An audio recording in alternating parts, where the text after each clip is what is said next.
Bonjour, je suis Gabrielle Ayotte-Garneau, la directrice générale des Compagnons de la mise en valeur du patrimoine vivant de Trois-Pistoles. C'est l'organisme qui est propriétaire de la Forge à Bébé, mais aussi qui se cache derrière le fameux Rendez-vous des Grandes Gueules. Le Rendez-vous des Grandes Gueules, c'est un festival de contes et récits de la francophonie internationale et régionale, locale, qui se passe à Trois-Pistoles et partout au Bas-Saint-Laurent depuis 23 ans.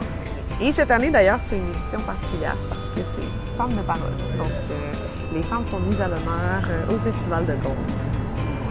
C'est du 5 au 13 octobre 2019. Ça se passe très bien. Les artistes commencent à arriver. En fait, là, il y a beaucoup de gens qui sont arrivés hier soir, dans la journée aujourd'hui.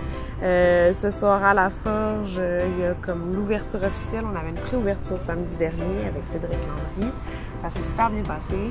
C'était vraiment une très belle soirée. Ceux qui étaient là n'ont pas regretté du tout. Et puis là, ce soir, on commence avec une projection de film qui s'appelle Territoire Ishkuo et Territoire Femmes en français. Et c'est un film qui a été 7 fois en nomination dans les festivals de films internationaux.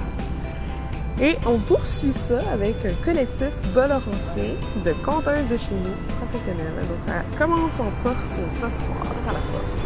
C'est toujours un peu en augmentation, mais c'est toujours autour de 3000 visiteurs. Mais quand même, il y a beaucoup de gens de Trois-Pistoles qui participent au festival. Il y a à peu près la moitié des participants, des spectateurs, spectatrices qui viennent du Bas-Saint-Laurent. Et puis une autre moitié qui vient de partout du Québec et même un peu d'ailleurs, de l'international un petit peu, de l'Acadie un petit peu à chaque année. Puis on a une bonne réputation. Les artistes, en fait, aiment vraiment beaucoup venir à Trois-Pistoles. C'est un festival qui est reconnu pour être vraiment chaleureux, vraiment accueillant. Entre autres parce qu'il y a beaucoup de lieux d'échange. Donc c'est la place où on peut rencontrer les vedettes. Donc les vedettes en sont moins.